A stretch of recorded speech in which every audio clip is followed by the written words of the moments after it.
She thought it was just a train ride with her grandfather, until the lights went out and a figure from his past stepped aboard. What secret was he hiding? What did he leave behind in the forest all those years ago? This chilling true story will leave you questioning what really haunts us, the past, or the things we choose to forget. The train rumbled gently along the tracks. Sunlight filtered through the dusty window pane, painting golden lines across the old man's wrinkled face. He sat quietly, one hand wrapped around a wooden cane, the other holding his granddaughter's tiny fingers. She was no older than 7, wearing a red sweater too big for her, eyes wide with curiosity. They were heading to the village where he was born. Outside, fields stretched endlessly, green and swaying, interrupted only by a few scattered trees. Inside the train, the air smelled of iron and something faintly sour. The carriage was half empty, filled with the soft murmurs of other passengers and the low hum of metal against metal. The little girl leaned closer to her grandfather, whispering a question about the birds she saw flying beside the train. He smiled and began to tell her a story about the forest near his childhood home. His voice was low, like wind through old leaves. As he spoke, his eyes did not quite meet hers. He stared past her, out the window, into a distance only he could see. The sky was starting to dim, light slipping behind clouds the color of bruises.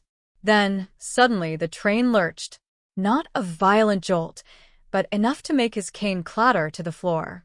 The little girl grabbed his arm tightly. He patted her hand and assured her it was nothing. But something in his voice had changed. She noticed. So did the woman across the aisle, who frowned slightly but said nothing. The lights in the carriage flickered once. Then again. And then they stayed off. A soft hush fell over the train, like a breath being held. The sun had vanished completely, leaving only a dull gray light pressing in from the window. The little girl looked up at him. Her eyes were wide now, not with curiosity, but fear. He did not meet her gaze. Instead, he was staring straight ahead, his knuckles white against the seat. The air grew thick, heavy. A strange sound came from the front of the carriage. A slow, dragging scrape, like metal on wood. No one moved. The sound came again. Closer. Slower. The little girl whispered his name.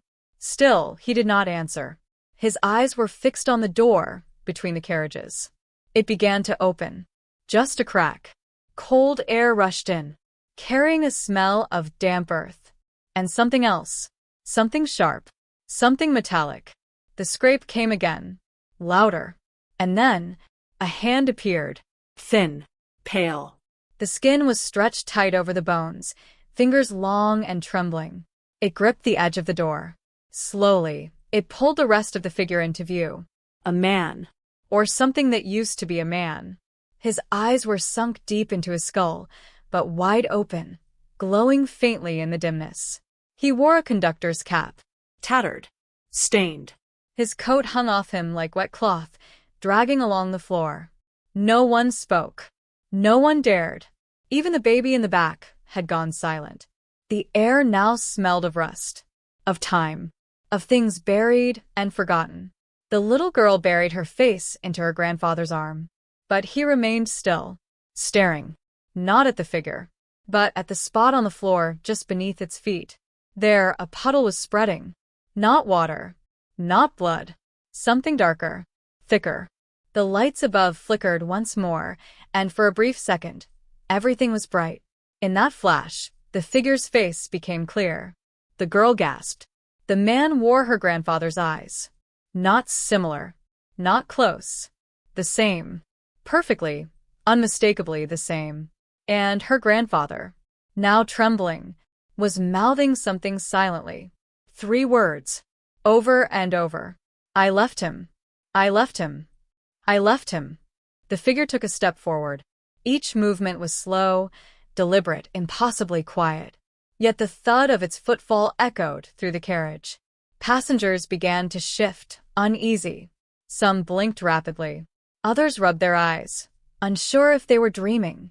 But the little girl knew this was no dream. She could feel her grandfather's heart racing beneath her hands. She could feel the cold sweat forming on his skin. The figure stopped just 2 feet away. It tilted its head and smiled. Its teeth were not teeth. They were nails. Rusty, bent, hammered into the gums. Blood dripped from its grin like ink from a broken pen. The lights flickered again. And when they returned, the figure was gone, vanished, as if it had never been there. But the puddle remained, still spreading, still dark.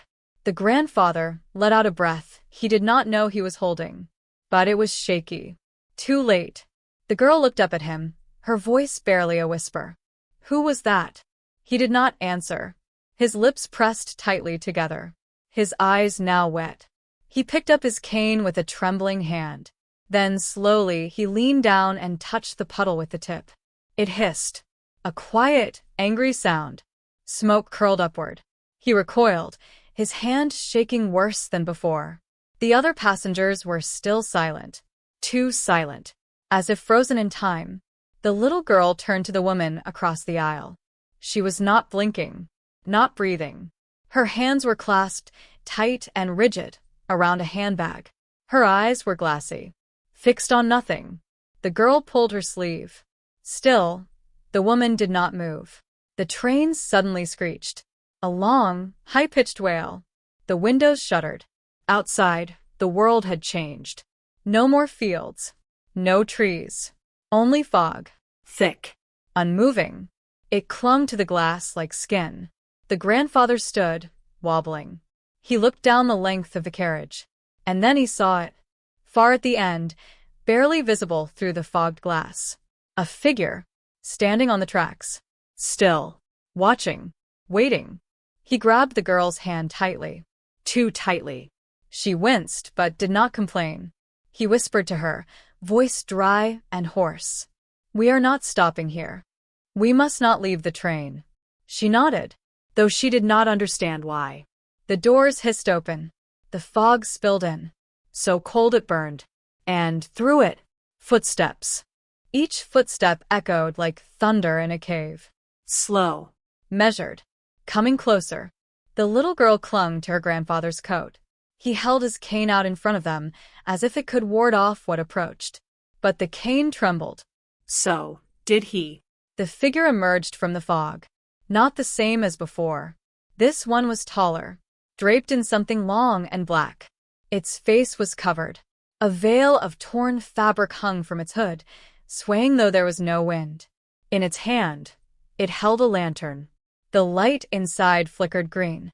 Unnatural. Sickly. It raised the lantern, and the green glow washed over the carriage. Everyone frozen began to move. But not normally. Their heads jerked first. Then their arms. Marionettes with invisible strings. Their mouths opened wide. Wider than they should. And then they began to speak. But not with their voices. A chorus. Low. Inhuman. Chanting. Something old. Something that made the little girl's skin crawl. She covered her ears. Still, the sound seeped through. The grandfather staggered backward. His knees buckled, and he fell to the floor. His cane clattered again, spinning under the seat. The chanting grew louder. The lantern grew brighter. The figure took another step. And another. Closer now. Its breath visible in the air, curling like smoke. Then it spoke. Only once. Only one word. Return. The girl turned to her grandfather.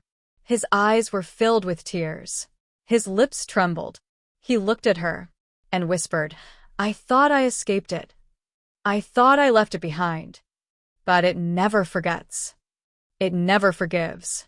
The green light touched his face, and in it she saw a different man, younger, terrified, running down a hallway lined with shadows, leaving something behind, something calling out to him. She blinked, and the image was gone. But her heart pounded with a memory that was not hers. The lantern was inches away now. The figure raised its other hand, reaching for her grandfather. And her voice finally found its strength. Stop, she screamed. And the figure froze. The carriage fell silent. Even the chanting stopped, as if the whole world paused, startled by her voice.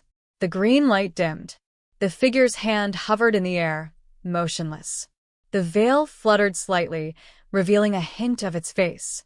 But not skin, not bone, only shifting shadows, like smoke trapped in a mask. It turned its head toward the girl. She felt its gaze, cold and immense, pressing into her thoughts. Still, she stood in front of her grandfather. Small, shaking, but unmoving. The figure lowered its hand. The lantern flickered again, and this time the light pulsed, beating like a slow heart. Once, twice. Then a sound low and deep, a groan from beneath the floor, like something ancient waking. The carriage rattled. The windows fogged over completely. Outside, the world was gone. Only darkness now. The figure leaned closer, its veil brushing against the girl's cheek. It whispered in a voice that was not a whisper. A wind. 1,000 voices in one.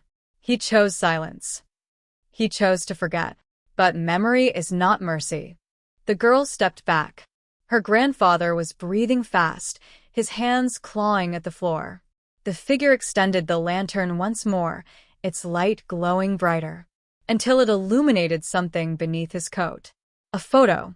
Faded. Torn. 2 children in front of a stone house. One was him, smiling. The other was the figure. Before the shadows. Before the change. The lantern's light flickered violently. The fog throbbed with unseen movement. The figure straightened, then turned. The lantern dropped to the ground, but made no sound. It did not shatter. It simply sank through the floor, vanishing like it was never there. The figure followed, dissolving, one thread at a time, into mist, into memory. The light faded. The fog began to pull away.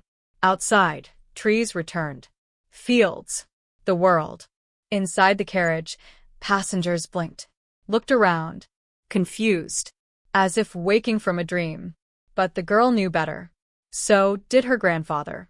He reached for the photo, holding it in both hands like it might disappear. The girl sat beside him, quiet, listening to his breath. He spoke without looking at her. It was my brother. I left him in the woods. I never went back. His voice cracked like old wood. And now he remembers. The train continued its steady rhythm, clicking along the tracks as if nothing had happened. The fog had vanished. The sky had cleared, and sunlight now warmed the edges of the window pane once more. The little girl leaned her head on her grandfather's shoulder. Her small hand rested on his, still clutching the faded photo. Neither spoke for a long while. There were no more strange sounds, no more cold air, only the hum of wheels and the distant call of birds returning to the sky. Her grandfather breathed deeply, his chest rising and falling like the calm after a storm. His eyes were distant, but softer now, lighter, as if a weight had finally shifted. He looked down at her, brushing a strand of hair from her face. "You were brave," he said gently. She nodded, though her eyes still watched the shadows, just in case. The train began to slow. The village station came into view. Old, quiet, surrounded by hills and time-worn trees. As they stepped off the train, the wind stirred the grass with a sigh. He paused on the platform, looking back at the tracks, then at the woods beyond them. And for the first time in years, he did not turn away. Hand in hand, they walked toward the edge of the platform, toward the village, toward a past that had finally stopped chasing. Some memories never fade. Some mistakes echo. But sometimes facing them is the first step to peace. And so, the story of the grandfather and the granddaughter did not end with fear. It ended with understanding and the quiet hope of forgiveness.